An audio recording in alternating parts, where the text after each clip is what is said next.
والصلاة والسلام على من لا نبي بعده أما بعد فأعوذ بالله من الشيطان الرجيم بسم الله الرحمن الرحيم إنا نحن نزلنا الذكر وإنا له لحافظون وقال تعالى إنا أنزلنا إليك الذكر لتبين للناس ما نزل إليهم ولعلهم يتفكرون وقال النبي صلى الله عليه وسلم من قال في القرآن برأيه فأصاب فقد أخطأ أو كما قال عليه الصلاة والسلام درس কোরআন পড়া, কোরআনকে বোঝা এবং কোরআনকে নিয়ে জীবন গড়ার যে স্বপ্ন, আল্লাহ তাআলা আমাদের এই স্বপ্নকে কবুল করুন। আমাদের আজকের নির্ধারিত শিরোনাম হলো সালাফে সালেহিন যেভাবে কোরআন বুঝতেন। প্রথম কথা, সালাফে সালেহিন কারা? দুই নম্বর, সালাফে সালেহিনকে কেন আমাদের প্রয়োজন, আমাদের দিন মানার ক্ষেত্রে কিংবা কোরআন বোঝার ক্ষেত্রে তাদের কি প্রয়োজন। তিন নম্বর হলো যে কোরআন বোঝা বলতে কি বুঝি, কোরআন বোঝা বলতে আমরা কি বুঝি। সালাফে সালেহিনের সংজ্ঞা খোদ রাসূলুল্লাহ সাল্লাল্লাহু আলাইহি ওয়াসাল্লাম হাদিসে দিয়ে রেখেছেন, খায়রুল কুরুনি করনি সুম্মাল্লাযীনা ইয়ালুনহুম সুম্মাল্লাযীনা ইয়ালুনহুম। রাসূলুল্লাহ সাল্লাল্লাহু আলাইহি ওয়াসাল্লাম তার জামানাকে পরবর্তী জামানার চেয়ে শ্রেষ্ঠ জামানা বলেছেন। এখানে প্রসঙ্গত বলে রাখতে হয়, জামানা আবার ভালো খারাপ কি করে হয়।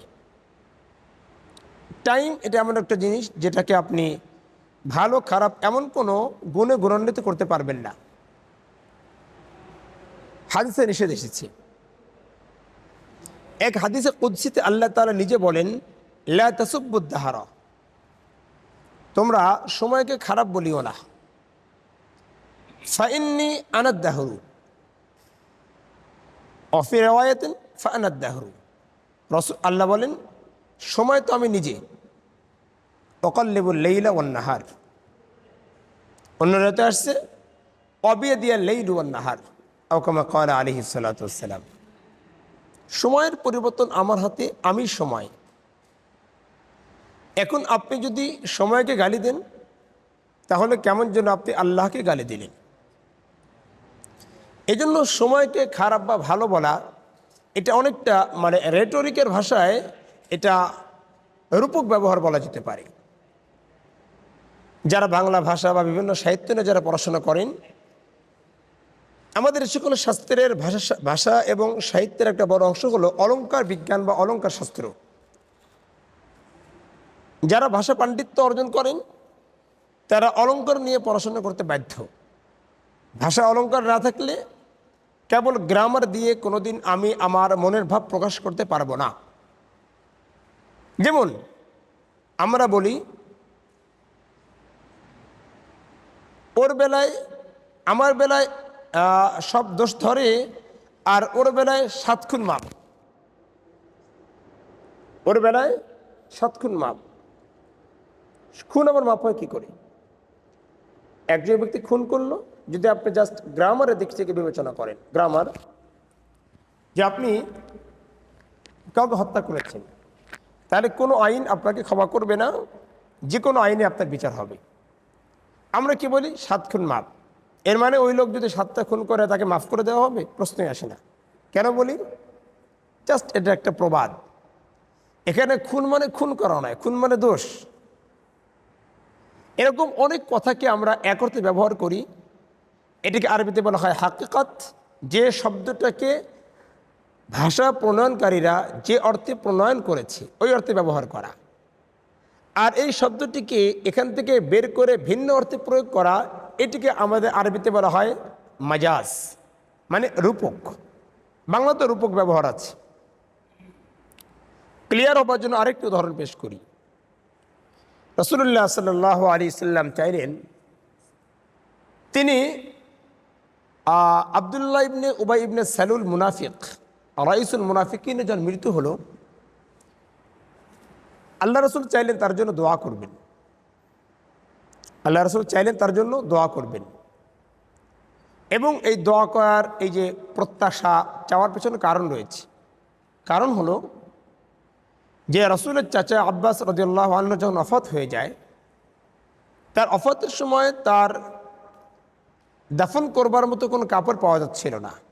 উনি অনেক উঁচু লম্বা লোক ছিলেন। তখন আব্দুল্লাহ ইবনে উবাই ইবনে সালুল রাইসুল মুনাফিকিন, মুনাফিক সর্দার আব্দুল্লাহ ইবনে উবাই ইবনে সালুলের জামা ব্যবহার করে তাকে দাফন করা হয়।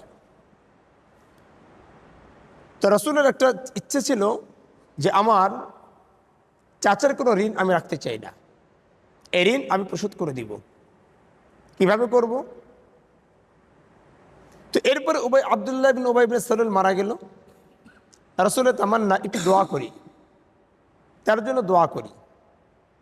আল্লাহ বললেন, লাভ নেই, ওয়ালা তুসাল্লি আলা আহাদি মিনহুম মাতা, খবরদার জানাজা পড়বেন না। ঠিক আছে, জানাজা পড়বো না, দোয়া করি। এরপর আল্লাহ কি বললেন? দোয়া করতে বারণ করলেন না। বারণ না করে আল্লাহ তাআলা অলঙ্কারের ব্যবহারের আশ্রয় নিলেন, অলঙ্কার ব্যবহার করলেন। আল্লাহ বললেন, নবী, ইন তাস্তাগফির লাহুম ৭০ মাররাতান ফালান ইয়াগফিরাল্লাহু লাহুম, তুমি যদি তাদের জন্য ৭০ বার তাদের জন্য ইস্তেগফার করো, ক্ষমা প্রার্থনা করো, এরপরও জেনে রাখো আল্লাহ মাফ করবেন না। যদি আপনি গ্রামার বিবেচনা করেন তাহলে কি দাঁড়ায়? ৭০ বার পর্যন্ত মাফ করবে না, এর চেয়ে বেশি করলে মাফ করবে। ওই যে আগে বলেছি যে আপনাকে ভাষার অলঙ্কার বুঝতে হবে। এই কথাগুলো জোর দিয়ে জন্য বলছি, আমাদের আলোচনার সাথে খুব গভীরভাবে সম্পর্ক রাখে। কোরআন বোঝার ক্ষেত্রে কী নীতি হওয়া দরকার, কোরআনকে বুঝতে হলে ভাষার কত গভীরে নামতে হয়, এটা যারা এই সমুদ্রে যারা ডুব দিয়েছে, এই সমুদ্রে যারা ঝিনুক কুড়োতে আসবে তারা জানবে যে কত গভীর। ইয়াগুসুল বাহরা মান তালাবা আলিয়া। এই জন্য আমাদেরকে অলঙ্কার শাস্ত্রের, বালাগাত শাস্ত্রের, রেটরিক, এই শাস্ত্রের কোনো বিকল্প নেই, আপনাকে কোনো জানতেই হবে যদি আপনি কোরআন বুঝতে চান। যাই হোক, মূল আলোচনা চলে আসি। রাসূল কি বললেন? ওয়াল্লাহি লাউ আলিমতু আন্নাল্লাহা ইয়াগফিরু লাহু লাযিদতু আলা ৭০। আল্লাহর কসম করে বলছি, যদি আমি জানতাম যে আল্লাহ তাআলা তাকে মাফ করবেন, যদি আমি তার জন্য ৭০-এর বেশি ক্ষমা প্রার্থনা করি তাহলে মাফ করবেন। যদি জানতাম লাযিদতু, তাহলে আমি তার জন্য আরও বেশি দোয়া করতাম। কিন্তু আমি তো জানি এটাকে ব্যবহার, আমরা বাংলায় বলি না, শয়ে শয়ে মানুষ গুণে দেখেন ৪০ জন হবে না, ১০০ জন হবে না, শয়ে শয়ে লাখে লাখে মানুষ। একটা গ্রামে একটা পুঁথি আছে, লাখে লাখে শূন্য মরে কাতারে কাতার। তারপর কি জানা আছে, গুনিয়া থেকে মানে ২২,০০০, এমন একটা কথা আছে আর কি, ২২,০০০। তাহলে লাখে লাখে শূন্য মূল্য কাতারে কাতার, গুনিয়া থেকে ২২,০০০। এগুলো রেটরিক, এগুলোকে আমরা বলি হলো অলঙ্কার। এগুলো আছে বলে আমি আপনার কথাকে ঠিক বলা হয়। আপনার মা কি রান্না করে? ভাত না চাউল রান্না করে? হ্যাঁ, এখন না চাউল রান্না করছে, একটু আগে কি রান্না করতো? ভাত রান্না করতো। দর্শত এই জন্য কথা বলবেন। আপনার মা রান্না করে চাউল, বলেন কি ভাত? কেন? ভাত তো রান্না এখনো হয়নি, হবে। এই চাউলকে এটাকে বয়েলের মাধ্যমে, গরম করার মাধ্যমে এরপরে ভাত হবে। চেয়ারম্যান সাহেব, চেয়ারম্যান ছিল ৩৬ বছর আগে, এখন চেয়ারম্যান না, তাহলে আপনি মিথ্যুক? না, আমি মিথ্যুক না। এটা আমাদের ব্যবহারে আছে যে কোনো সময় ভূতপূর্ব সে চেয়ারম্যান ছিল, এখনও তাকে চেয়ারম্যান বলা হয়। চেয়ারম্যান দাঁড়িয়েছে, এখনও নমিনেশন পায়নি, এখনও নমিনেশন পায়নি, মাত্র উনি এলান দিয়েছে, ঘোষণা দিয়েছে, আমি এবার আপনাদের দোয়া প্রার্থী। চেয়ারম্যান সাহেব, আরবিতে বলা হয় মাজাজমা ইয়াউল, মানে ভবিষ্যতে যেটা হবে ওটাকে ধরে নিয়ে কথা বলা। কোরআন থেকে বুঝতে চান? দেখেন, খতামাল্লাহু আলা কুলুবিহিম ওয়া আলা সামঈহিম ওয়া আলা আবসারিহিম গিশাওয়া। আল্লাহ বলেন এদের অন্তরে মোহর মেরে দিয়েছি, আর বুঝবে না। এবার প্রশ্ন দাঁড়ায়, তাহলে আল্লাহর নবী সাল্লাল্লাহু আলাইহি সাল্লাম কেন দাওয়াত নিয়ে গেলেন? কেন দাওয়াত নিয়ে গেলেন?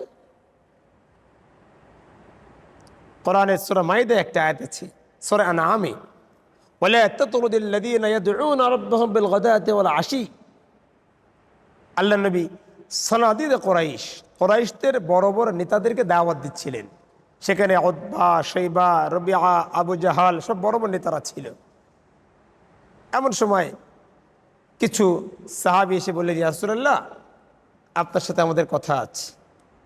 রাসূল একটু বিরক্ত হলেন, বললেন যে পরে বসো, পরে বলি তোমাদেরকে, এখন তো একটা দাওয়াত চলছে।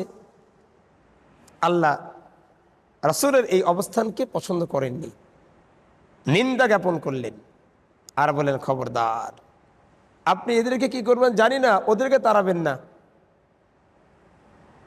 এদেরকে তাড়াবেন না, যারা সকাল সন্ধ্যায় যারা আপনার রবকে যারা ডাকে, এই লোকগুলোকে আপনি তাড়িয়ে দিবেন। আচ্ছা, আল্লাহ নবী তাড়িয়ে কিন্তু দেননি, আল্লাহ নবী তাড়িয়ে দেননি, আর তাড়িয়ে দেওয়ার লোকও তিনি নন। আল্লাহ কি বললেন? তাড়িয়ে দিবেন না। এই যে এটাই হলো অলঙ্কার। তো প্রশ্ন হলো যে আল্লাহ নবী থেকে দাওয়াত কেন দিচ্ছিলেন? কারণ আল্লাহ তাআলা মোহর মেরে দিয়েছেন, এর মানে এটা নয় যে এখন মোহর মেরে দেওয়া আছে। আল্লাহ যেহেতু মুস্তাকবাল, ফিউচারকে আল্লাহ তাআলা জানেন, ভবিষ্যৎ জানেন, সুতরাং ভবিষ্যতে তারা হেদায়েত পাবে না, অথবা তাদের শেষ হবে হলো বেঈমানের উপরে, কুফরের উপরে, এটা আল্লাহ তাআলা জানেন। এজন্য আল্লাহ তাআলা বলেছেন। এখন আমি যদি বলি যে এক লোক পাপের মধ্যে আছে, বলে ধ্বংস হয়ে গেছে, শেষ। আল্লাহ রাসূল বলেন, মান ক্বালা হালাকান নাস ফাহুয়া আহলাকুহুম। যদি তুমি কোনো লোককে পাপে দেখে মনে করো ওই লোক ধ্বংস হয়ে গেছে, আর তুমি উত্তম, নিশ্চিত থাকো তুমি আগে ধ্বংস হবা, তুমি আগে ধ্বংস হবা। কখনোই না। আমাদের আকাবিরে বলতেন, কোনো লোককে পাপে দেখার পরে অথবা কোনো লোককে কোনো গুনাহের মধ্যে দেখার পরে কখনো নিজেকে তার চেয়ে উত্তম বিবেচনা করবেন না। সবসময় মনে করবেন যে আমি ছোট, ব্যাস। হতে পারে আল্লাহ তাআলা তার কোনো আমলের বদৌলতে মৃত্যুর পূর্বে তার ঈমান দান করবে, আর আমার ঈমান কুফরে পরিণত হবে, নাউযুবিল্লাহি মিন যালিক। যাই হোক, তো যে কথা বলছিলাম যে আমাদেরকে অলঙ্কার শাস্ত্রের প্রয়োজন হয়, এছাড়া কোরআনকে বোঝার কোনো চিন্তাই করা যায় না। যাই হোক, এটা ভিন্ন আলোচনা ছিল। তো আমরা বলছিলাম সময়কে গালি দেওয়ার ব্যাপারে এবং সময়ের প্রশংসা করার ব্যাপারে। আসলে সময়কে কখনো ভালো খারাপ বলা যায় না। সময় খারাপ না, সময় ভালো নয়। কয় না সময়টা ভালো যাচ্ছে না, সময় ভালো যাচ্ছে না মানে ওই দেখো সময় ভালো যাচ্ছে, ওকে দেখো। এর মানে সময়ের নিজস্ব কোনো পরিচয় নেই। সময় যখন যে পাত্রে যাবে সেই পাত্রের রূপ ধারণ করবে। ওনার দিন ভালো যাচ্ছে, উনি কি বলে সময় ভালো যাচ্ছে। ওনার দিন ভালো যাচ্ছে না, যেমন মাঝখানে একটু বলি, দোয়ার জন্য বলি, গত কিছুদিন আগে আমার মেয়েটা বিল্ডিংয়ের ছাদ থেকে পড়ে মাথায় বড় আঘাত লেগেছিল। এখন আলহামদুলিল্লাহ সুস্থ, অনেকটা, হাত ভেঙে গিয়েছে, এখন পুরোপুরি সুস্থ হয়নি। একটু আগে শুনলাম আমার ছোটোবেলায় পড়ে গিয়ে হাত নাকি এখন নাড়াতে পারছে না, সম্ভবত মেডিকেল নিয়ে যাচ্ছে, মানে পরীক্ষা চলছে। আর আমি বলবো সময় ভালো যাচ্ছে না, প্রশ্নই আসে না। মুমিনের সময় কখনো খারাপ যেতে পারে না। মুমিন কুল্লুন বিখাইর, আলহামদুলিল্লাহ। মুমিনের কোনো সময় খারাপ যেতে পারে না। তাহলে সময় যে খারাপ বলি, এর মানে হলো এই সময়ের লোকেরা খারাপ। রাসূল যে বললেন খাইরুল কুরুন করনি, আমার যুগ, আমার টাইম শ্রেষ্ঠ টাইম, বেস্ট টাইম, এটা এই কারণে যে এই যুগের লোকগুলো হলো খাইরুল উম্মাহ, আমার সাহাবী যারা। এরপরে আর একটু নিচে নামবে, সুম্মাল্লাযীনা ইয়ালুনহুম, এরপরে তারা, সুম্মাল্লাযীনা ইয়ালুনহুম, এরপরে তারা, সাহাবীদের যুগ, এরপরে তাবেঈদের যুগ, এরপরে তাবেউত তাবেঈনদের যুগ। এই তিন যুগকে রাসূলুল্লাহ সাল্লাল্লাহু আলাইহি সাল্লাম উম্মতের শ্রেষ্ঠ সময় বলেছেন। কেন তারা শ্রেষ্ঠ ছিলেন? যদি বলি সম্পদে, মোটেও না। যদি আপনি বলেন আমলের আধিক্যে, মোটেও না, আমলের আধিক্যে না। যদি বলেন তারা শক্তিতে, মোটেও না। যদি বলেন যে না তাদের ভিতরে অনেক লোক ছিল, তারা মসজিদে জায়গা হতো না, এমনও না। তাহলে কোনটা? যতগুলো বলেন না কেন, সবগুলো এক। মানে ইমান বলেন, আমল বলেন, জুহুদ বলেন, তাকওয়া বলেন, যাই বলেন না কেন সবগুলো। বিশেষ করে আমাদের উদ্দেশ্য আজকে হলো এলেম, এলেমের লাইনে। তারা যে মাকামে ছিলেন, এই মাকাম আমাদের পক্ষে পৌঁছা অসম্ভব, অসম্ভব। আমি অনেক পড়ব, সম্ভব না, সম্ভব না। এতটাই কঠিন, হ্যাঁ এতটাই কঠিন। আমরা যুগের ইমাম হাকিমুল উম্মাহ মুজাদ্দিদুল মিল্লাহ হযরত মাওলানা আশরাফ আলী থানভী রাহিমাহুল্লাহ, এই ব্যক্তিকে নিয়ে চিন্তা করে আমাদের মাথা ঘুরিয়ে যায়। এই লোক বলে যে আমি না অত পড়ি নেই, এই লোক বলে আমি এত পড়ি নেই, নিজে বলতেন যে আমি খুব বেশি কোথাও মোতালা করিনি, মানে স্টাডি করিনি। এবার প্রশ্ন হলো, তাহলে আপনি বলুন তো যে আপনার ইসলামের এমন কোনো বিষয় নেই, এমন কোনো শাখা নেই যে শাখাতে আপনি সর্বোচ্চ পাণ্ডিত্যের পরিচয় দেননি। সর্বোচ্চ পাণ্ডিত্য কি করে সম্ভব? একটা মাসালা বলি, যদিও অপ্রাসঙ্গিক, এরপর আপনাদের কাজে লাগবে, আপনাদের জানাও আছে। একসময় পর্যন্ত যেহেতু আমি একটু উদারতা নিয়ে ফিকির করে গবেষণা করি, মাঝে মধ্যে মনে হয় যে এই মাসালাটা এমন কেন হলো, একটু দেখি, যাচাই করি। তো একদিন মাসালা দেখছিলাম যে একজন পুরুষ যদি মারা যায় তাহলে তার স্ত্রী তাকে কাফন পরাতে পারবে, গোসল দেওয়াতে পারবে, কিন্তু একজন নারী মারা গেলে তার স্বামী তাকে গোসল করাতে পারবে না, কাফন পরাতে পারবে না। এটা আমাদের হানাফি মাযহাবের ফতোয়া। অন্য অন্য মাযহাবে ভিন্ন ফতোয়া আছে। তো যেহেতু আমাদের মাযহাবের মুজতাহিদিন, ওলামায়ে কেরাম, গবেষকদের ফতোয়া এটা, তাহলে নিঃসন্দেহে তার পক্ষে দলিল আছে। আমি দলিল খুঁজতে শুরু করলাম, কাজ হচ্ছিল না, মানে তৃপ্ত হতে পারছিলাম না।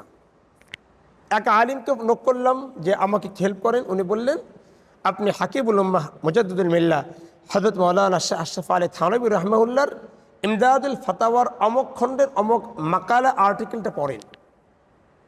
দেখলাম 6 পৃষ্ঠার একটা আর্টিকেল। ওটা পড়ার পরে মনে হলো যে না, সম্ভব না, এই যুগে থানভী আর আসবে না।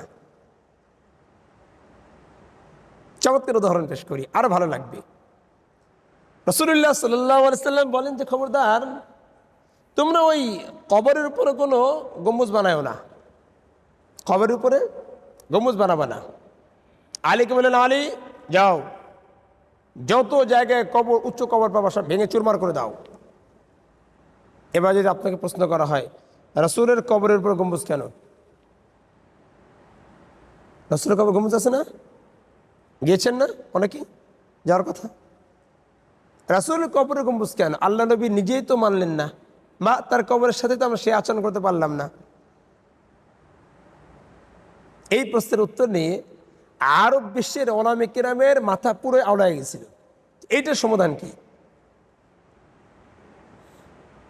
সারা বিশ্বে ফতোয়ার জন্য লোক পাঠিয়েছে যে এই মাসালার সমাধান কি।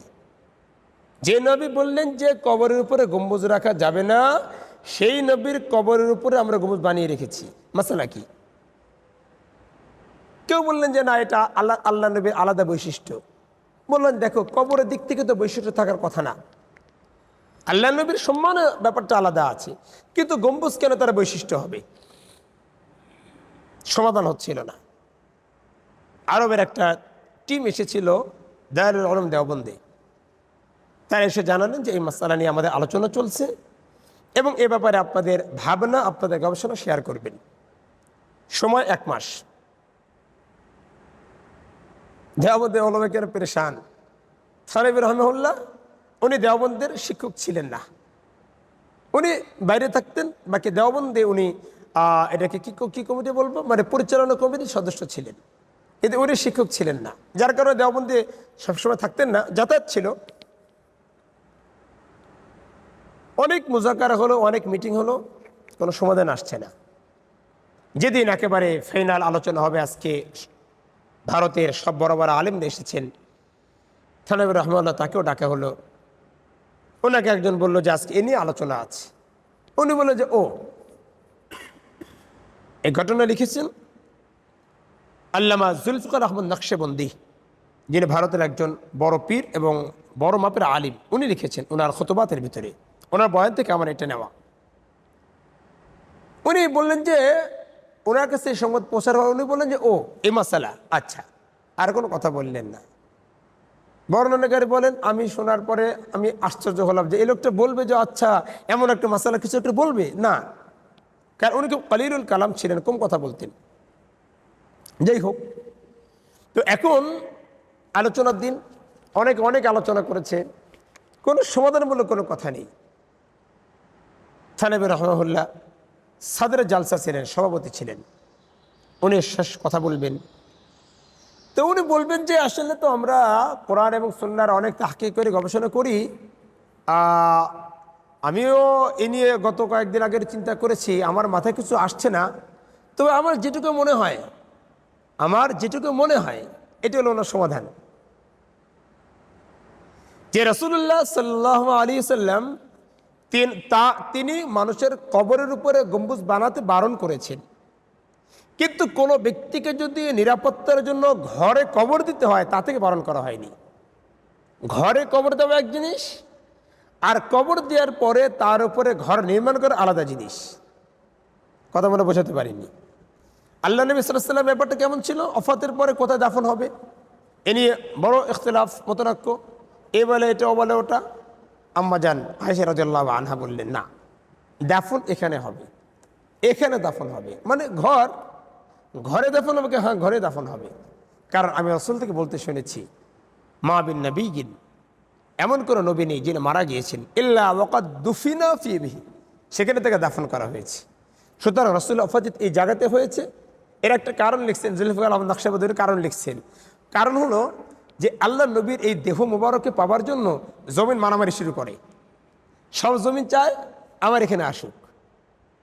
আল্লাহ বললেন ফয়সালা কোনটা, যেখানে মরবে সেখানে, যেখানে মরবে আল্লাহর রসুলের জাসাদে শরীফকে সেখানে দাফন করা হবে, সেখানে দাফন করা হয়েছে। সুতরাং আল্লাহর নবী সাল্লাল্লাহু আলাইহি সাল্লামের কবর দেওয়ার পরে তার উপরে ঘর নির্মাণ করা হয়নি, বরং আল্লাহ নবী সাল্লাল্লাহু আলাইহি সাল্লামকে ঘরের মধ্যে দাফন করা হয়েছে। পরবর্তীতে ঘরটা ছিল, আগে ছিল ছোট, করা হয়েছে বড়। ঘরটা ছিল উপরে, ছাদ ছিল না, পরে ছাদ করা হয়েছে। যদিও পরবর্তী ওলামা কেরাম আরও গবেষণা করে বলেছেন যে আসলে রাসূলুল্লাহ সাল্লাল্লাহু আলাইহি সাল্লামের কবরের উপরে শত্রুদের এমন হাত, আপনারা অনেক ঘটনা পড়েছেন, রাসূলের লাশ চুরির যে ঘটনাগুলো আছে, অনেকগুলো ঘটনা, প্রমাণিত ঘটনা আছে, তারা বিভিন্নভাবে চুরি করার চেষ্টা করেছে। এই জন্য রাসূলের রওজার ইতিহাস যারা জানেন, দেখবেন যে রাসূলের রওজার কবরের আশপাশের প্রায় 70 ফিট পর্যন্ত একেবারে সীসা ঢালা প্রাচীর দেওয়া আছে, সীসা ঢালা প্রাচীর, যাতে কোনোভাবে, কারণ এমনও হয়েছে যে মাটিতে গর্ত করে সুড়ঙ্গ তৈরি করে রাসূলের লাশ চুরির চেষ্টা করেছিল তারা, এমন ঘটনাও আছে, কিন্তু পারেনি। আল্লাহ তাআলা যুগের ওই ব্যক্তিকে জানিয়ে দিয়েছিলেন স্বপ্নের মাধ্যমে। যাই হোক, এটা ভিন্ন আলোচনা। বলা উদ্দেশ্য যে থানবী রাহিমাহুল্লাহ এই ইলম কোথায় পেলেন, পড়াশোনা তো এত করেননি। তাহলে আমরা বলতে পারি যে কিতাব ছাড়াও পড়ালেখা আছে। এটা আবার কোনটা? উনি বলতেন, মাইনে কুতুব বিনি কম কিয়া, ज़्यादा से ज़्यादा जो मैंने किया ओ कुतुब बिनी। উনি বলতেন আমি কিতাব কম পড়েছি, কিন্তু বেশির থেকে বেশি যে কাজটা করেছি আমি কুতুব, মানে আল্লাহ ওয়ালা, যারা আল্লাহ ওয়ালাদের পাশে পড়েছিলাম, এটা করেছি আমি। প্রমাণ, আল্লাহ নবী সাল্লাল্লাহু আলাইহি ওয়াসাল্লাম কোন কিতাব পড়েছেন? আল্লাহ তো বলে দিলেন, এ নবী পারবে না, সম্ভব না। ওমা কুনতা তাতলু মিন ক্বাবলিহি মিন কিতাবিন ওয়ালা তাখুতুহু বিয়ামিনিক, তুমি পড়তেও পারবে না, লিখতেও পারবে না। ওগুলো করতে গেলে ইদাল লারতাবাল মুবতিলুন, অপরাধীরা সুযোগ পেয়ে যায়, মোহাম্মদ মনে অমুক কিতাব পড়ে আইছে, মনে হয় এই জ্ঞান মনে হয় অমুকের কিতাব থেকে নিয়েছে, তাওরাত থেকে নিয়েছে, ইনজিল থেকে নিয়েছে। না, হেরাসেল তুমি পড়তে পারো না। ইলমের এই দরজাটা নিয়ে আমাদের আলোচনা কম হয়। রাসূলুল্লাহ সাল্লাল্লাহু আলাইহি ওয়াসাল্লাম বলেন, মান আমিলা বিমা আলিমা ওয়াররাসাহুল্লাহু ইলমা মা লাম ইয়ালাম। যদি কোনো ব্যক্তি আল্লাহ তাআলা প্রদত্ত ওই ইলমের উপর আমল করে, যেটুকু আপনার জানা আছে, আল্লাহ তাআলা তাকে অজানা বস্তুর ইলম দান করবেন। অজানা বস্তুর কেমনে দান করবেন? আমার উস্তাদ মুহতারাম হযরত মাওলানা মুফতি দিলওয়ার সাহেব হুজুর বলেন, আমি একজন ব্যক্তির জীবনে লিখতেছিলাম কারিউল হেদায়াহ, হেদায়া হলো ইসলামী মানে আমাদের ফিকহে হানাফি একটা আইনের একটা বড় কিতাব। এই কিতাব একজন আল্লাহর বান্দা অনেক গবেষণা করতেন, 60 বার পড়েছেন। এর জন্য পরে নামিয়ে গেছে হেদায়ার পাঠক, কারিউল হেদায়া। ওনার জীবনে লিখব, আমি কোনো কিতাবে পাচ্ছিলাম না। রাতে নামাজ পড়ে ঘুমালা, আল্লাহ ব্যবস্থা করে দাও, আমার কালকে লাগবে, এটা আমার প্রয়োজন, গবেষণার জন্য প্রয়োজন। স্বপ্নে দেখলাম কারের হেদায়া আসছেন, এসে বলতেন দেলোয়ার আমার জীবনে পাচ্ছ না, লিখে নাও, তুমি লিখে নাও। হুজুর বলেন উনি আমাকে যা বলেছেন আমি নৃত্য করলাম স্বপ্নে, আর আমার সব মনে আছে, আমি ঘুম থেকে উঠে ওগুলো লিখে নিলাম। আর রাসাহুল্লাহু ইলমা মা লাম ইয়ালাম। আপনি বুঝতে পারবেন না আল্লাহ তাআলা আপনাকে কোন দিক থেকে ইলম দান করবে। প্রিয় ভাইরা আমার, এই জন্য সালাফে সালেহিনদের কোনো বিকল্প নেই, তাদের পথ পদ্ধতির অনুসরণের কোনো বিকল্প নেই। ইলমের ক্ষেত্রে তাদের যে নীতি এবং তাদের যে রুচি, এটিকে সামনে রাখার কোনো বিকল্প নেই। আপনি আইনস্টাইনকে কি অ্যাভয়েড করে যেতে পারবেন? আপনি বিজ্ঞানের লাইনে যে আমি স্টিফেন হকিংস ও বাদ আমি গবেষণা করব, পারবেন না।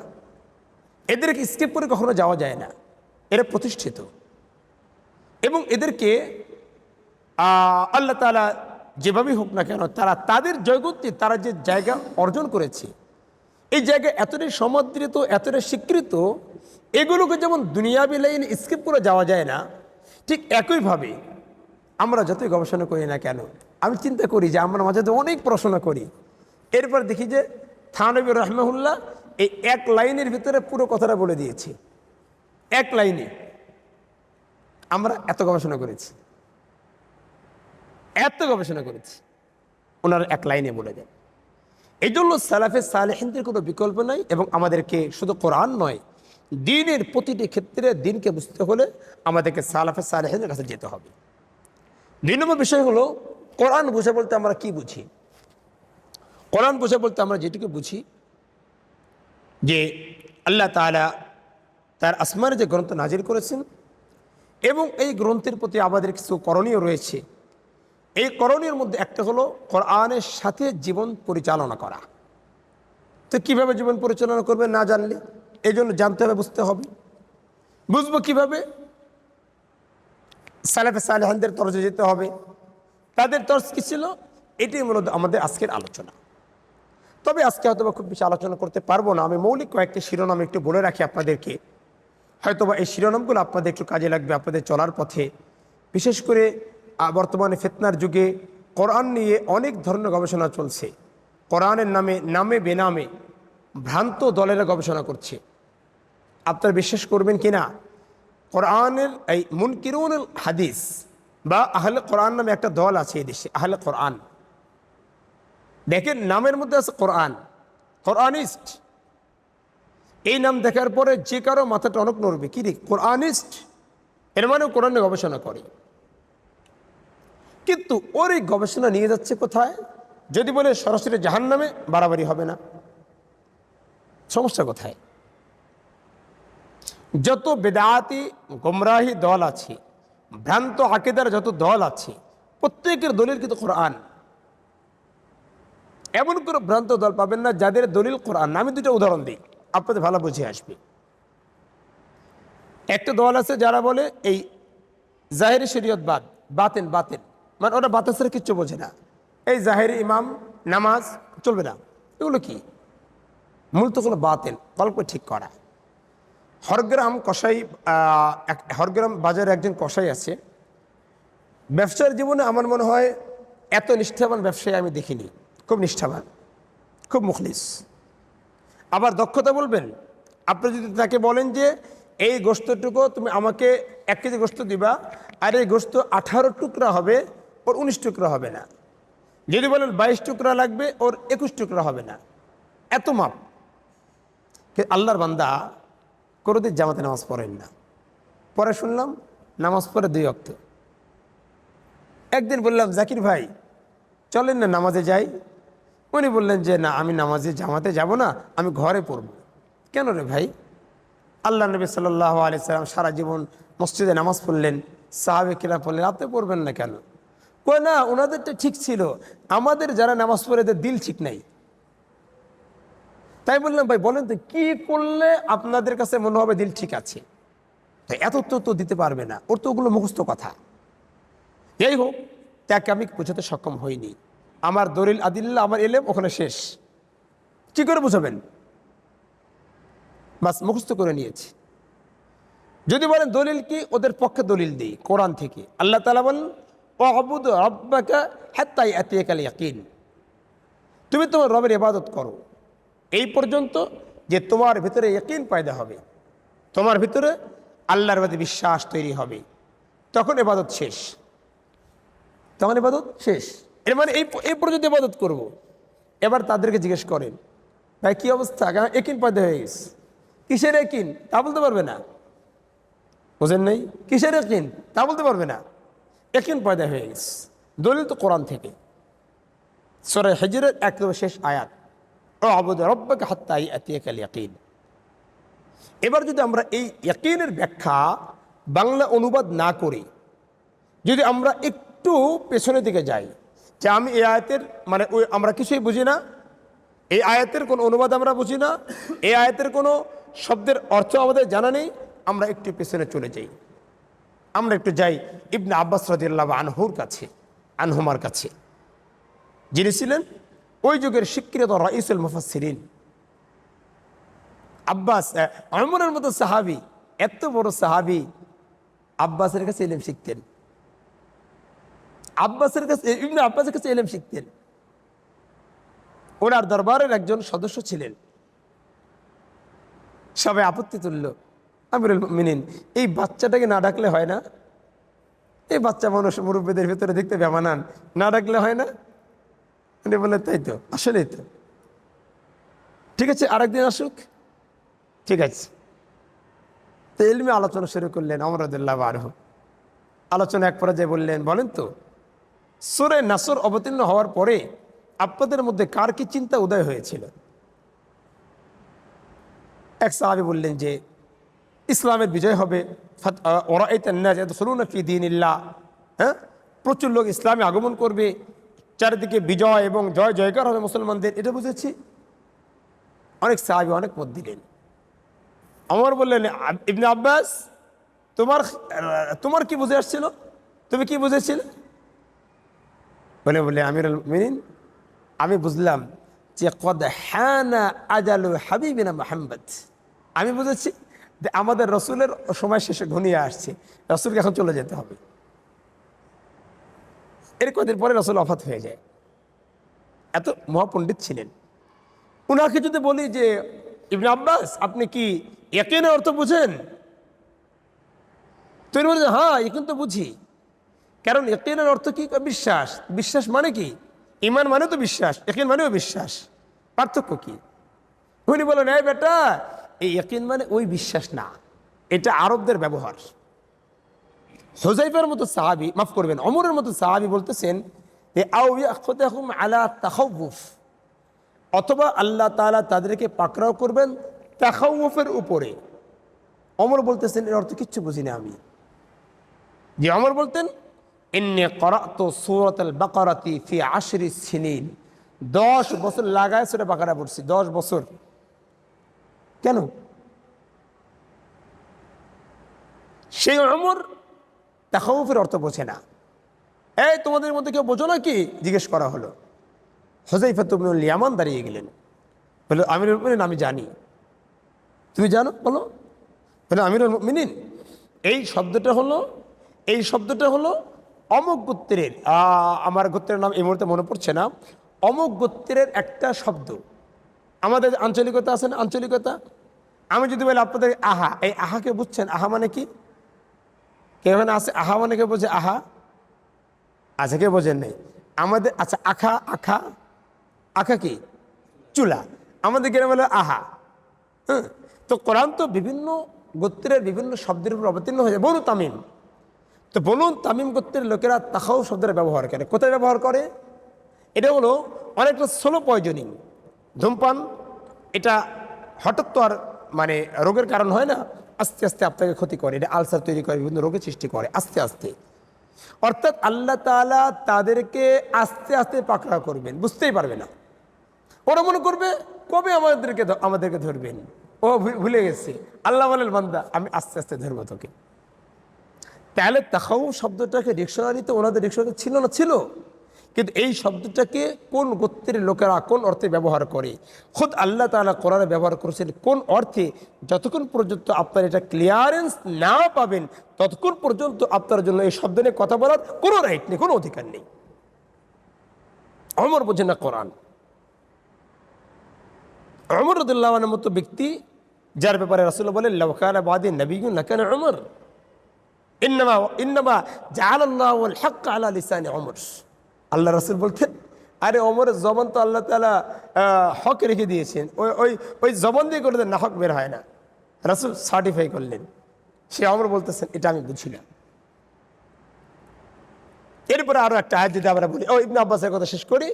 ওনাকে বলা হলো যে ইয়াকিন কি, উনি বললেন আল মুরাদ বিল ইয়াকিন আল মাউত। ইয়াকিন দ্বারা উদ্দেশ্য ওই বিশ্বাস না রে, ইয়াকিন মানে হলো মৃত্যু। এর মানে আবুদ রাব্বাকা হাত্তা ইয়াতিয়াকাল ইয়াকিন। এবার বলুন তো, এই যে ওদের যে বুঝ আর আমাদের বুঝ, মাঝখানে পার্থক্য কে গড়ে দিল একটু বলুন? সালাফে সালেহিনদের বুঝ। সালাফদের বুঝের বাইরে কোরআন বুঝবেন? আমাদের দেশে একটি দল আছে, এই দল নাম বলা উদ্দেশ্য না, উদ্দেশ্য হলো একটা আয়াত নিয়ে কথা বলা। এই আয়াতটা তারা ব্যবহার করে এবং এই আয়াতের দাওয়াতও তারা দেয়। আকিমুস সালাতা ওয়া আতুজ যাকাতা। আকিমুস সালাহ মানে হলো তোমরা নামাজকে দাঁড় করাও, আর যদি বলে নামাজ আদায় করো তার আরবি হলো সল্লু, সল্লু অথবা আদ্দুস সালাতা। এর অর্থ আদ্দুস সালাতা অথবা সল্লু মানে হলো নামাজ পড়ো। আল্লাহ কি বললেন? আকিমুস সালাতা, আকিমুস সালাতা, তোমরা নামাজকে দাঁড় করাও। প্রশ্ন হলো নামাজকে দাঁড় করানোর ব্যাখ্যা কি? এবার অনেকে এই দাঁড় করানো শব্দের পেছনে পড়ে গেল, কারণ ইকামত এটা আপনাদের অনেকের অপরিচিত শব্দ। ইকামত মানে প্রতিষ্ঠা করা। আমরা কি বলি? ইকামত মানে প্রতিষ্ঠা করা। এখন অনেকের ধারণা হলো যে প্রতিষ্ঠা মানে কি, ওটাকে বাস্তবায়ন করা, প্রতিষ্ঠা মানে আয়োজন করা, প্রতিষ্ঠা মানে হলো এটাকে বিভিন্ন ক্ষেত্রে কার্যকর করা। এখন প্রশ্ন হলো যে দিন বলেন, নামাজ বলেন, এগুলোকে সামাজিকভাবে বাস্তবায়ন করা লাগবে কি লাগবে না, এটা আলাদা বিষয়, এটা আলাদা সাবজেক্ট। এটা আমাদের এই মুহূর্তে আলোচনা না, বা এই আয়াতের আলোচনা না। হ্যাঁ, একটার সাথে আরেকটা গুলিয়ে ফেলা যাবে না। আমাদের আলোচনা হলো যে আল্লাহ তাআলা যে বললেন কোরআনে বারবার, ওয়া আকিমুস সালাহ ওয়া আতুজ যাকাত লিয়াকিমুস সালাহ, এই যে ইকামত শব্দটার ব্যবহার আল্লাহ তাআলা কেন করলেন? যদি আমরা আমাদের ডিকশনারিতে যাই বিভ্রান্ত হব। আমার ডিকশনারি এটা আমাদের মতো কোনো ব্যক্তির লেখা, সমাধান আসবে না। যেতে হবে কোথায়? যান ইবনে আব্বাসের কাছে চলে যান, যান ইবনে মাসউদের কাছে। কার মাধ্যমে? চিনে না তো ওনাদেরকে, দেখি নাই তো, তাফসীরে কিতাব খোলেন, তাদের কাছে চলে যান। ইবনে আব্বাস রাদিয়াল্লাহু আনহু শেষ দিকে একটা কথা বলেছেন, আল্লাহর কসম করে বলতে পারি যে তোমাদের জন্য সালাফরা যে ইলম রেখে গিয়েছে, খালাফের ইলমের গবেষণা করার কোনো প্রয়োজন নাই। উনি বলতেন সালাত-দিনে পড়ে থাকো। আর আল্লাহ নবী সাহাবীদের কথা উনি বলতেন, সাহাবীরা যে ইলম রেখে গিয়েছে তোমাদের জন্য যথেষ্ট, তোমাদের জন্য যথেষ্ট। এখন ওনার কাছে গেলাম, ইবনে মাসউদ রাদিয়াল্লাহু আনহু, ওনাকে বললাম, ভাই আমাদেরকে এই আয়াতের ব্যাখ্যা বুঝিয়ে দেন। বললেন, আরে পাগল, এটা আমাদের এলাকার একটা ব্যবহার, আমাদের এলাকায় এরকম ব্যবহার আমরা করি। কেমন? কোন একটা ছেলেকে বলতে চাচ্ছে, এই যা আছে আছে, ভালো হয়ে যাও, আরো ভালো হও। তখন আমরা বলি আকিম সালাতাকা, আমরা বলি আকিম যাকাতাকা। মানে ভাই তোমার আমল তো একটা করছো, ওই আমলটাকে ঠিকঠাক করো। এর মানে ইকামত শব্দটাকে তারা কোনো একটা আমলকে করছে, ওই ব্যক্তির আমলকে পূর্ণতা দেওয়ার জন্য এই ইকামত শব্দের ব্যবহার তারা করতেন। এর মানে আকিমুস সালাত মানে হলো, উনি ব্যাখ্যা বলেন, ইকামাতুস সালাত আই আদাউহা, এটাকে আদা করা, আদায় করা, মা আরকানিহা ওয়া ওয়াজিবাতিহা ওয়া মুস্তাহাব্বাতিহা ওয়া মানদুবাতিহা ওয়া খুশুইহা ওয়া খুদুইহা। উনি বলতেন একামতুস সালাত মানে হলো নামাজকে আল্লাহ তাআলা যেভাবে আমার থেকে আপনার থেকে চান ঠিক সেভাবে নামাজটাকে আদায় করা। এটা হলো সালাফদের বুঝ। আর আপনি যদি আপনার মতো করে বুঝেন বিভ্রান্ত হবেন, যেমনটা বিভ্রান্ত হচ্ছে এই মুজাম্মিল নামে এক ভণ্ড আছে আমাদের এই রাজশাহীতে, তাফসীর লিখছেন, বড় তাফসীর লিখেছেন। এমন বিভ্রান্ত, মানে আল্লাহ মাফ করুন, আমরা এটা নিয়ে অনেক কাজ করছি, খুব কষ্ট হয় যখন শুনি যে উনি কোরআন দিয়ে বিভ্রান্ত হন। উনি নাকি কোরআন আর হাদিসের মাঝে মাঝে প্রচুর সংঘর্ষ পান, যে কোরআনের সাথে আজ সংঘর্ষ আছে, সেটাকে মানা যাবে না, ফলে উনি একটা আলাদা ধর্ম কায়েম করেছে। আমার একটা পয়েন্ট বলে আপনাদের হয়তো বা বুঝে আসবে যে কোরআনের বিভ্রান্তি কী ধরনের হয়ে থাকে। উনি বলতেছেন যে প্রথমত যেমন উনি মনে করেন কবরে কোনো সোয়াল জবাব হবে না, কবরে কোনো সোয়াল জবাব হবে না। তো দলিল কি? দলিল না, ওনার কথা হলো যেগুলো হাদিসে আছে, তো কোরআনের কিছু আয়াতের সাথে এগুলো সাংঘর্ষিক। এবার বলুন তো, কোরআনের আয়াতের সাথে হাদিস সাংঘর্ষিক? হ্যাঁ, আপনারা যারা সচেতন, যেহেতু সবাই এখানে দিন নিয়ে কাজ করেন, এটুকু জানা আছে আপনাদের যে হাদিসের ব্যাপারে কিছু প্রকার আছে, হাদিসকে আমল করার দিক থেকে কিছু প্রকার আছে, এটা আমরা মোটামুটি জানা আছে আমাদের। কিন্তু এর ভিতরে যেগুলো সমাদৃত, যেগুলো গ্রহণযোগ্য, যেগুলো নিয়ে কোনো দ্বিমত থাকার কথা নয়, অর্থাৎ যেগুলো প্রমাণিত, যেগুলো অবশ্যই আল্লাহ রাসূল সাল্লাল্লাহু আলাইহি ওয়াসাল্লাম বলেছেন, যেগুলো আপনি বলুন তো, এরকম প্রমাণিত কোনো হাদিস কি কোনোভাবেই কোরআনের বিরুদ্ধে যাবে? হ্যাঁ, যেতে পারে। আমি আপনাকে দেখাচ্ছি কিভাবে যেতে পারে, যদি আপনার না জানা থাকে। বলুন তো, 2 আর 3 4 হয় কোন সময়? ভুল করলে। হ্যাঁ, তাহলে হতে পারে। আল্লাহ নবীর যুগে দুটো আমল বলি, কবর জিয়ারত করব কি করব না। প্রথম যুগে রাসূল বললেন, খবরদার কবর জিয়ারতে যাবে না। আখির জামানা এসে রাসূল বললেন, এই শোনো, কুনতু নাহাইতুকুম আন জিয়ারাতিল কবুর, আমি তোমাদেরকে কবর জিয়ারত করতে বারণ করেছিলাম না? হ্যাঁ, করেছিলাম। এবার এখন তোমরা যাও কবর জিয়ারত করো। মানে খোদ রাসূলুল্লাহ সাল্লাল্লাহু আলাইহি ওয়াসাল্লাম যে বিধান দিয়েছিলেন, সেই বিধান আবার নতুন করে আদেশ আসার ফলে আগের বিধানকে রহিত করে নতুন বিধান আল্লাহ রাসূল দিয়ে দিলেন। এমন বিধান প্রচুর আছে। কোরআন হালাল বলেছে, আল্লাহ রাসূল হারাম বলেছে, এমন বিধানও আছে। এটা মারাত্মক কথা, এটা এমন বিধানও আছে। আর এমন বিধান তো প্রচুর, আল্লাহ নবী করতে বলেছেন, পরে আল্লাহ কোরআনে বলছেন আর করা যাবে না, শেষ, এটা মেয়াদ শেষ, ভ্যালিডিটি এতদিন পর্যন্ত ছিল। এর মানে এই পর্যন্ত। ইবনে আব্বাস বললেন যে একসময় তো আমরা নামাজে কথা বলতাম, এই যে আয়াত, যে আয়াত আল্লাহ তাআলা বলেন, ভুলে গেলাম আয়াতটা, যে আয়াত আল্লাহ তাআলা বলেন নামাজের ভিতরে তোমরা মানে সোজা হয়ে দাঁড়াও, এরকম সুন্দর আয়াত আছে।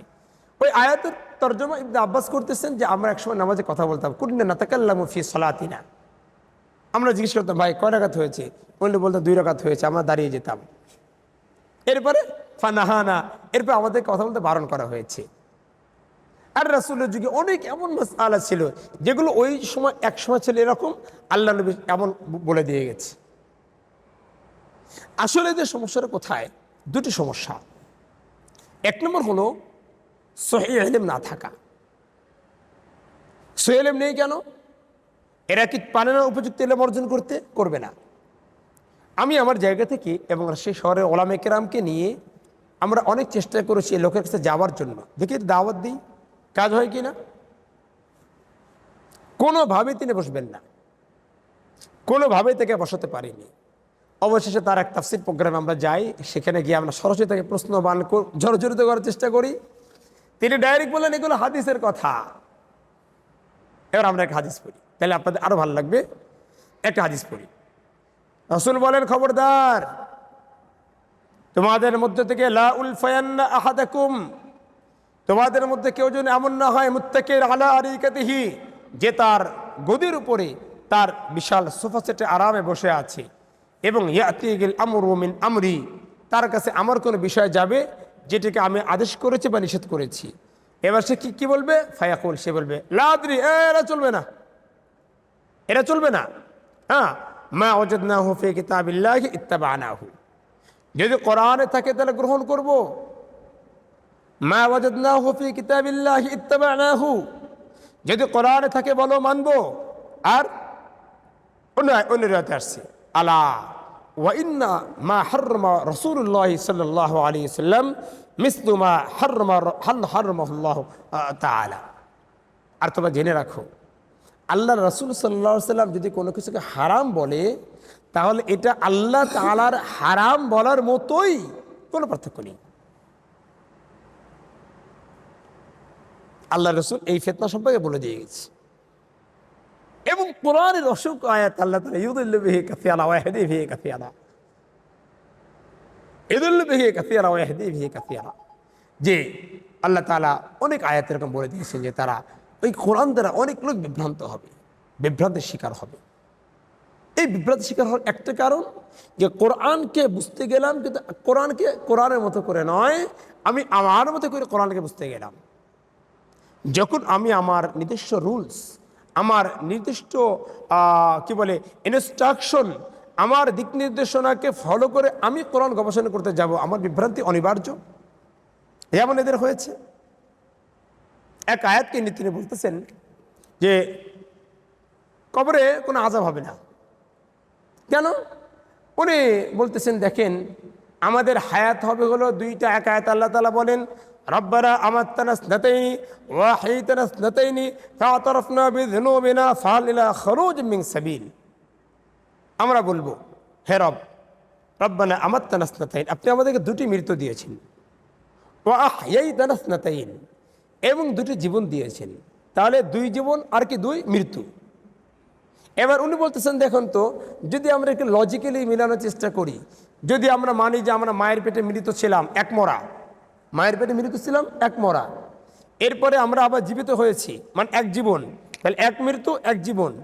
এরপরে আবার আমরা কবরে চলে যাব, আরেক মরা, কয় মরা হলো? দুই মরা, দুই মরা হলো না? আর এক জীবন কিন্তু আগে জীবনে আছি, তাহলে এক মরা চলে গেল, আরেক মরা সামনে। এরপরে কবরে যদি আবার আপনি আল্লাহ তাআলা জীবিত করে, তাহলে আর এক জীবন হলো, তাহলে এক মরা আরেক জীবন। এরপরে ফাইনালি আল্লাহ তাআলা আমাদেরকে জীবিত করবেন।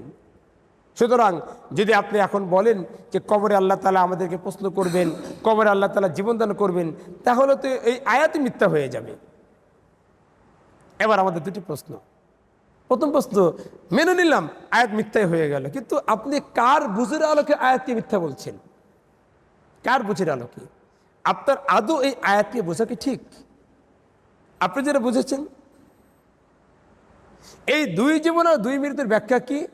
সাহাবে কিরাম তাবিঈদের 21টা বক্তব্য আছে, 21টা বক্তব্য আছে।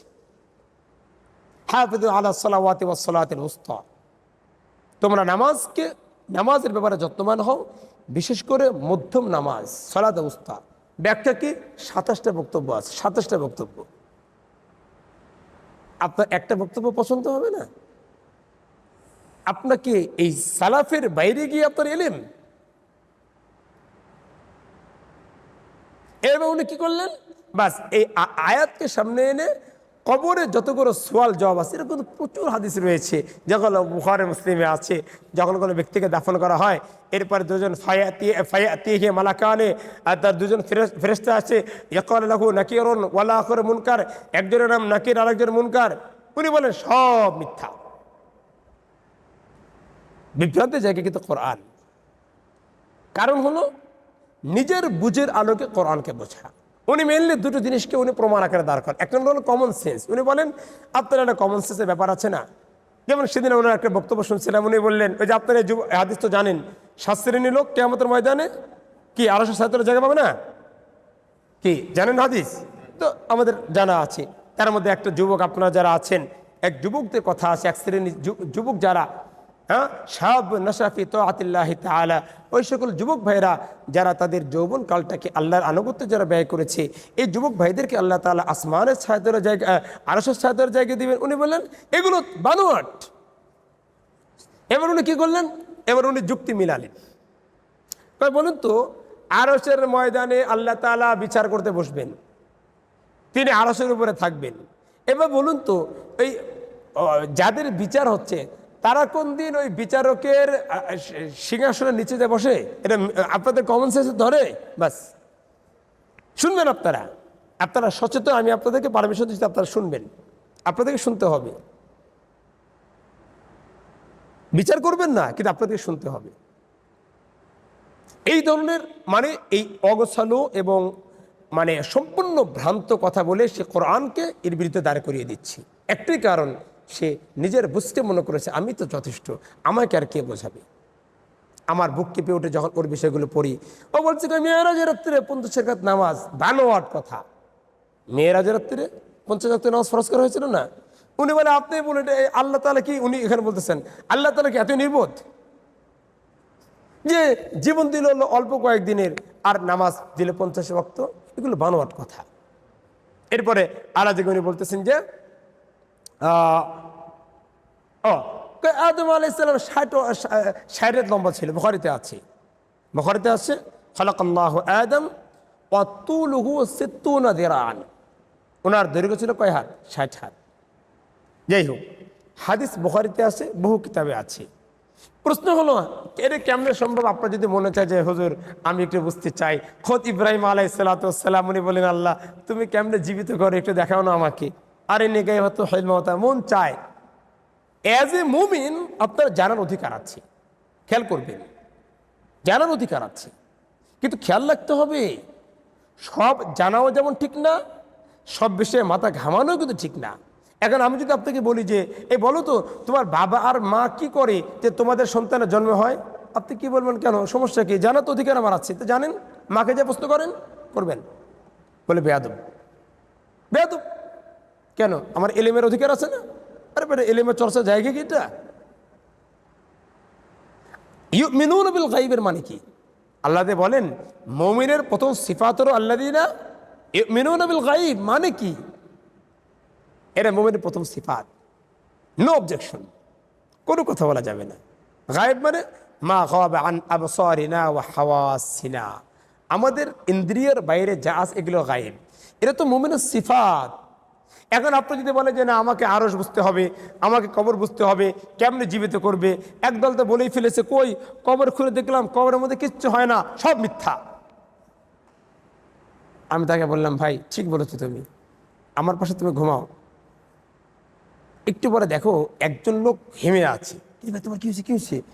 ভাই দেখলাম এরকম একটা এটা সাপ বাঘ দেখলাম। কি বললো? ওই লোক ভয়ে কাঁপছে আর আপনি পাশে কিছুই জানেন না। আর আপনি আছেন বারজাখী জীবন, যে বারজাখী জীবন সম্পর্কে আমাদের প্রশ্ন করার কোনো অধিকার নেই। আপনার সেই বারজাখী জীবনকে যুক্তির আলোকে মেলানোর চেষ্টা করছেন। মিসগাইডেড, বিভ্রান্ত। আপনাকে তো একটা লজিকে আসতে হবে। আপনি মানলাম যে আপনি কোরআনকে আপনার মতো গবেষণা করেন, কিন্তু আপনি যে নিজের বুঝের আলোকে করতে চান, আপনার বুঝের চেয়ে আমার বুঝতে উন্নত হতে পারে। এমন হতে পারে যে আজকে আপনি যেটা বুঝেছেন কালকে অন্যের বুঝ দ্বারা ভেঙে যাবে, কিন্তু কোরআন তো ভাঙবে না। এভাবে করে উনি এক জায়গায় বলতেছেন যে মৃত্যুর সময় যদি কালিমা পড়া হয়, আমি প্রশ্ন করেছিলাম, উনি বলেন মৃত্যুর সময় কালিমা পড়লে কোনো কাজে লাগবে না। দলিল কি? এটার আবার শক্ত দলিল আছে কোরআনে, এটার আবার শক্ত দলিল কোরআনে আছে।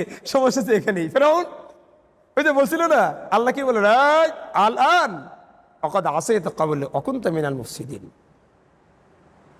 এবার ও সংঘর্ষ কেমনে দেখে একটু খেয়াল করে, এটা ভালো বুঝে আসবে, শেষ করে দিবে আলোচনা। উনি বললেন এখন, আল্লাহ বলেন এখন, উনি বললেন দেখেন মৃত্যুর সময় কালিমা পড়লে কাজে লাগবে না। এবার আমরা বলি আল্লাহর নবী সাল্লাল্লাহু আলাইহি সাল্লামকে এই আয়াতে জানতেন কি জানতেন না? কি মনে হয় জানতেন না? কেমন জানতেন? গত আলোচনা বলেছিলাম যে আল্লাহর নবী আয়াত নাজিল সঙ্গে সঙ্গে পড়া শুরু করতেন, ভয় না জানি কোনো আয়াত ছুটে যায়। আল্লাহ কি বললেন, লা তুহাররিক বিহি লিসানাকা লিতাআজালা বিহি, আগে পড়ার দরকার নেই তোমার, থামো, আগে জিবরিল আমাকে পড়তে দাও, তারপরে ওটা আমি দেখ ইন্না আলাইনা জামাআহু ওয়া কুরআনা, তোমার পড়ানো এবং তোমার অন্তরে সেটাকে সংরক্ষণ করা, এটা জিম্মাদারি তো আমার, এটা আমি, তোমার পেরেশান হওয়া লাগবে না। ব্যাস। এবার প্রশ্ন হলো রসুলদের তার চাচা আবু তালিব, রসুল তার চাচা আবু তালিবকে বললেন যে ইয়া আম্মি, আপনি কালিমা বলেন না একবার, উহাজ্জু লাকা বিহা ইনদাল্লাহ ইয়াউমাল কিয়ামাহ, কিয়ামতের ময়দানে আমি আপনার জন্য স্পেশাল সুপারিশ। কেউ তরজমা করেছেন আমি আপনার পক্ষে উহাজ্জু মানে হলো মামলায় লড়া, আমি আপনার জন্য মানে অ্যাডভোকেট হয়ে, লয়ার হয়ে আমি আপনার পক্ষে লড়াই করবো আমি আল্লাহর সামনে, আপনি একবার কালিমা পড়েন। পড়লেন না। অফাত হলো আলা মিল্লাতি আবাই। বোঝা গেল না পড়লে কি ফায়দা হতো, তাই না? পড়লে কি ফায়দা হতো বোঝা তো গেল না। আচ্ছা ঠিক আছে, অন্য একটা ঘটনাতে যাই। বুখারীর আরেক ঘটনা। রাসূলের কানা গোলামুন ইয়াহুদিয়ুন ইয়াখতুমুন নবী সাল্লাল্লাহু আলাইহি ওয়াসাল্লাম। এক গোলাম ছিল, অল্প বয়সী এক গোলাম, আল্লাহ নবীর খিদমত করতেন। ইহুদি ছিল, বাবাও ইহুদি, সেও ইহুদি, কিন্তু রাসূলকে বড় ভালোবাসতো। হঠাৎ করে মারিদা ফাআতাহু নবী সাল্লাল্লাহু আলাইহি ওয়াসাল্লাম ইয়াউদুহু। রাসূল তাকে দেখতে গেলেন। আল্লাহ নবীর আদত ছিল সে যেই হোক তাকে দেখতে যেতেন। আপনারাই আমল অব্যাহত রাখবেন। আমার ভালো লাগার লোক অসুস্থ হলে দেখতে যাব। একজন কমিউনিস্ট হতে পারে, নাস্তিক হতে পারে, বেঈমান হতে পারে, তাকেও আপনি দেখতে যান। এটা আপনার সবচেয়ে বড় দাওয়াত। আমলে দাওয়াত দিন। ওখানে যে ইমানের কথা বলার কোনো দরকার নেই, দ্বীনের কথা বলার কোনো দরকার নেই। জাস্ট তার কাছে যান। আপনার যাওয়াটা তাকে 1 বছর বোঝানোর চেয়ে বড় কাজ করবে। কিরে, আমরা তো কেউ খোঁজখবর নিল না, এই ভাইরা আমার খোঁজখবর নিল, এই রুইটের এই সোসাইটির ভাইরা আমাদেরকে মহব্বত করলো। বাস এগিয়ে যান। কে বিপদে পড়লে, রুইটা যদি কেউ বিপদে পড়ে, যদি জানতে পারেন, প্রথম জিম্মাদারি আপনাদের উপরে আসবে। আল্লাহ তাআলা কিন্তু আপনাদেরকে আগে জিজ্ঞেস করবে, আর কাউকে জিজ্ঞেস করবে না। আপনাদেরকে আগে জিজ্ঞেস করে, কেন? দিন নিয়ে কাজ করেছিলে। রাসূলের বড় পরিচয় এটা একটা ছিল, তাহমিলুল কাল্লা। যার বোঝা বহন করা কেউ নাই, সেই বোঝা বহন করতেন রাসূলুল্লাহ সাল্লাল্লাহু আলাইহি ওয়াসাল্লাম। এই বিষয়গুলো মাথায় রাখবেন। যাই হোক, যেহেতু আপনার একটা সোসাইটি দাঁড় করিয়েছেন, এই জন্য কথাগুলো বলে রাখলাম। তো এবার ওই গোলামকে দেখতে আল্লাহ নবী গেলেন। আল্লাহ নবীর কাজ ছিল যে গোলামটা মারা যাচ্ছে, মানে একেবারে মৃত সজ্জায়। রাসূল বললেন, গোলাম কালিমা পড়ো। এবার বর্ণনাকারী আনাস রাদিয়াল্লাহু আনহু বলেন, ফানাযারাল গোলামু মাররাতান ইলান নবিয়্যি ওয়া মাররাতান ইলা আবিহি। একবার বাবার দিকে তাকায়, একবার রাসূলের দিকে তাকায়। ইহুদি অনুমতি দিয়ে দিলেন। ইহুদি বললেন, আতি ইয়া বুনাইয়া আতি আবুল কাসিম। বললেন, এই কালিমা পড়, যেটা বলছে পড়ো, মানো। গোলাম কালিমা পড়ল, আশহাদু আল্লা ইলাহা ইল্লাল্লাহ। সঙ্গে সঙ্গে গোলাম মারা গেল, সঙ্গে সঙ্গে গোলাম মারা গেল। রাসূল বের হওয়ার সময় বলছিলেন, আলহামদুলিল্লাহিল্লাযী আনকাযাহু বি মিনান নার। প্রশংসা ওই আল্লাহ তাআলার, যে আল্লাহ তাআলা আমার দ্বারা এই গোলামকে জাহান্নাম থেকে মুক্তি দিয়েছেন। এখানে আল্লাহ নবী সাল্লাল্লাহু আলাইহি ওয়াসাল্লাম পাস্ট টেন্স ব্যবহার করেছিলেন। মুক্তি দিয়েছেন বলেছেন, মুক্তি দিবেন নয়। মুক্তি দিয়েছেন মানে আল্লাহ তাআলার মুক্তির ফয়সালা হয়ে গেছে। এবার আপনি বলুন তো, এই হাদিস আর ওই আয়াত সাংঘর্ষিক? তাহলে যদি আবু তালেব পড়তো কাজে লাগতো না? আবু তালেবটা বেশি কাজে লাগতো। কেন? আবু তালেব শেষ পর্যন্ত কালিমা না পড়ে আলা মিল্লাতি আবাই বলে মৃত্যু হয়েছে। এর মানে পণ্ডিত লোক ছিল, তো শেয়ানা লোক ছিল, এই জন্য স্পষ্টভাবে বুঝে শুনে আলা মিল্লাতি আবাই পড়েছি, কালিমা দাওয়াত গ্রহণ করেনি। আমি তাকে যখন বুঝালাম যে ভাই এই হাদিসগুলো আপনি কি উত্তর দিবেন, উনি বললেন, ওগুলো হাদিসের কথা, ওগুলো হাদিসেই থাক। প্রিয় ভাইরা আমার, কোরআনে যদি আমার বলেন, আমি আপনাকে 71টা আয়াত শোনাতে পারবো, 71টা আয়াত এখন শোনাতে পারবো, যে আয়াতগুলোতে আল্লাহ তাআলা স্বয়ং বলে দিচ্ছেন রাসূল রাসূল রাসূল। আগে রাসূলের প্রত্যেকটা চলা বলাকে আল্লাহ তাআলা সার্টিফাই করছেন। মা আতাকুমুর রাসূলু ফাখুযুহু। রাসূল যা দিবেন চোখ বুজে নিয়ে নাও। ওমা নাহাকুম আনহু ফান্তাহু। এই যে কোরআন কেন্দ্রিক যে ফিতনাগুলো তৈরি হচ্ছে, কোরআন কেন্দ্রিক যে বিভিন্ন ভ্রান্ত দল তৈরি হচ্ছে, এগুলোর একমাত্র কারণ হলো কোরআনকে নিজের মতো করে বুঝতে যাওয়া। একমাত্র কারণ, দ্বিতীয় কোনো কারণ নেই। প্রিয় ভাইয়েরা আমার, আমাদের কাজ কি? আমাদের কাজ হলো আমাদের আকাবেররা যে পদ্ধতি বলেছে পদ্ধতিতে যাওয়া। আমরা গত আলোচনাতে বলেছিলাম যে একটা হলো উপদেশ গ্রহণ করা, আরেকটা হলো কোরআনকে বোঝা। উপদেশ গ্রহণ করার অধিকার আপনাদের প্রত্যেকের সমানভাবে রয়েছে। কোরআনের আয়াতকে ওলামা কেরাম 5 ভাগে ভাগ করেন। এক নম্বর হল কোরআনের আয়াত আছে আকীদা নিয়ে আলোচনা করেছেন আল্লাহ তাআলা। কোরআনে কিছু আলোচনা আছে যেগুলোতে আল্লাহ তাআলা আহকাম নিয়ে আলোচনা করেছেন। কোরআনে কিছু আয়াত আছে যেগুলোতে আল্লাহ তাআলা তারিখ আলোচনা করেছেন। কিছু আয়াত আছে আল্লাহ তাআলা বিভিন্ন ঘটনা আলোচনা করেছেন। কিছু আয়াতে আল্লাহ তাআলা দৃষ্টান্ত এক্সাম্পল আকারে পেশ করেছেন। এর ভিতরে যেগুলো এক্সাম্পল আছে, ইতিহাস আছে, এগুলোর ব্যাপারে মাতব্বরি করার অধিকার আল্লাহ তাআলা আপনাকে দিয়ে দিয়েছে। আপনি কোরআনে কোনো ঘটনা নেই, কোরআন প্রচুর বই আছে, আপনি নেন না। ইবনে কাসির রহমতুল্লাহ আলাইহি কোরআনের বই আছে। তারপরে আমাদের এই যে আহলে হাদিসদের যে এই আসাদুল্লাহ গালিব স্যার যিনি আছেন, ওনারও একটা বই আছে। এই বইটা বেশ চমৎকার, ওই মানে কোরআনের উপরে, মানে নামটা ভুলে গেলাম, মানে ওনার কোরআনের গল্প নিয়ে একটা বই আছে, সেগুলো পড়েন। এর মানে কোরআনের গল্প পড়তে আপনার আপত্তি নেই, ইতিহাস পড়তে চান পড়েন। হ্যাঁ, আপনি আকীদা এবং আহকাম সংক্রান্ত যে আয়াতগুলো আছে এই আয়াতগুলো নিয়ে আপনি কথা বলবেন না। এগুলো নিয়ে কথা বলার অধিকার আপনাকে দেওয়া হয়নি। এগুলো নিয়ে কথা কারা বলবেন? যারা এই ব্যাপারে যারা গবেষক, এই ব্যাপারে যারা কাজ করেন তারাও বলবেন। আমি বলবো না। আমি ব্যক্তি আতিক নিজেকে এখনও এত যোগ্য মনে করি না। সেই 99 থেকে কোরআন নিয়ে কাজ করি, কিন্তু এখনো পর্যন্ত কোনো আয়াতের ব্যাপারে এরকম মনে হয়নি কোনো দিন যে আয়াত দেখে থেকে চিন্তা করি না, এই অধিকার আমাকে দেওয়া হয়নি। আমরা কি করি? বড়দের তাফসির পড়ি। তাফসিরে কি আছে? ওই যে আমাদের সালাফে সালেহিনদের ব্যাখ্যাগুলো দেওয়া আছে। আর আপনারা সংক্ষেপ করে বললেন, প্রথমত কোরআনের অথেন্টিক কোনো তাফসির কিনবেন, অথেন্টিক কোনো তাফসির। এর আগে আমরা কোরআন পড়তে হবে, সেটা আমরা আগে আলোচনা করেছি। এর আমাদের আজকে আলোচনা না, জাস্ট শেষ করছি যে কোরআনকে যদি আপনার মনে হয় যে কোরআন কি বলে, কোরআনের সম্পর্কে যদি জানতে মনে চায়, আপনি জানেন, আপনি পেয়ে যাবেন সব। কিন্তু যেহেতু আপনার আরবি ভাষা সম্পর্কে মানে আরবি ভাষা আয়ত্তে নাই, প্লাস ভাষা থাকলেও সম্ভব না। আল্লামা জালালউদ্দিন সৈয়দ রহমতুল্লাহ আলী বলেন, আরবি ভাষা জেনে কোরআনকে বোঝার কোনো অধিকার কারণে। আরবি ভাষার সাথে আরও 15টা আলাদা আলাদা শাস্ত্র আছে, 15টা আলাদা আলাদা ফান আছে, জ্ঞান আছে। এই 15টা জ্ঞানের ব্যাপারে পাণ্ডিত্য অর্জন না করা পর্যন্ত কোরআনের দিকে তাকানোর কোনো অধিকার নেই। যেমন আমাদের কোনো অধিকার নেই, যেমন আমার উস্তাদের কোনো অধিকার নেই। আমরা কি করি?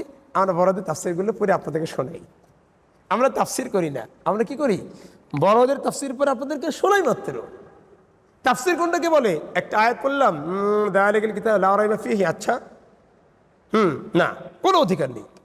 কোরআনে কোনো আয়াত নিয়ে চিন্তা করার কোনো অধিকার আমরা রাখি না। তাহলে কারা রাখেন? ওনারা রাখেন, যারা রাখতেন তারা রাখেন। আমার আপনার জন্য কোনো অধিকার নেই। রাসূল স্পষ্ট বলেছেন, মান ক্বালা ফিল কুরআন বিরাইহি, কোরআনের ব্যাপারে যদি কেউ তার নিজের খেয়াল দ্বারা, নিজের মতের দ্বারা কোনো ব্যাখ্যা করে, ঘটনাক্রমে ঠিক বলে ফেলছে। কি বললাম? ঘটনাক্রমে ঠিক বলে ফেলছে। রাসূলকে বলেন, এরপরও তাকে ভুলের হিসাবে তাকে শাস্তি দেওয়া হবে। এটা ভুল, ভুল আখ্যায়িত করা হবে। কেন? একবার হয়তো মিলে গেছে, পরের বার। এই জন্য কোরআন কীভাবে পড়তে হবে, গবেষণা করতে হবে, আমাদের ওলামা কেন বলে গিয়েছে। আমাদের কাজ জাস্ট একটা ভালো তাফসির আপনাদের জন্য, তাফসিরে মারিফুল কোরআন, তারপরে তাফসীহুল কোরআন, মাওলানা তাকি উসমান হাফিজাহুল্লাহর একটা অনুবাদ, সেটা বাংলাতে হয়েছে। মাওলানা আবুল বাশার সাইফুল ইসলাম সাহেব হুজুর করেছেন, বাংলা অনুবাদ করেছেন। যদি কেউ আরও মনে করে যে আরও গবেষণা লব্ধ তাফসির পড়তে চান, বড় বড় তাফসির আছে, আপনারা ইবনে কাসির পড়তে পারেন। বাকি এগুলো লম্বা আলোচনা তো আপনাদের বোঝা কষ্ট হয়ে যেতে পারে, যেহেতু আপনার এই শাস্ত্রের লোক না। এই জন্য মোটামুটি আপনাদের মতো করে লেখার ভিতরে আমার খুব পছন্দের, আমি যেটা নিয়মিত মোতালা করি, আমাদের যে কোনো বয়ানে আমাদের আলেমরাও এটা মোতালা বেশি করেন, তাফসিরে মারিফুল কোরআন। যেটুকু আপনার দরকার, আমাদের দরকার, বাস সেখানে আছে। যদি আরও করে তাফসির আপনার সামনে পড়ে, অবশ্যই কোনো আলেমকে সামনে রেখে কোরআন বোঝার চেষ্টা করবেন। নিজের বুঝকে সামনে রেখে কোরআনকে বোঝার চেষ্টা করতে গেলে আল্লাহ না করুন ওই মুজাম্মিলের মতো আমাদেরকে বিভ্রান্ত হওয়া রাখতে পারে। আল্লাহ সুবহানাহু ওয়া তাআলা আমাদেরকে কোরআনকে পড়া, কোরআনকে ঠিকমতো শেখা, কোরআনের প্রয়োজনীয় সূরাগুলোকে মুখস্থ করা, বেশি থেকে বেশি কোরআনকে মুখস্থ করা এবং সালাফে সালেহিনদের বুঝের আলোকে কোরআনকে বোঝা এবং কোরআনের সাথে আমাদের সম্পর্ক আরও নিবিড় করার তৌফিক দান করুন। ওয়া আখিরু দাওয়ানা আলহামদুলিল্লাহি রাব্বিল আলামিন।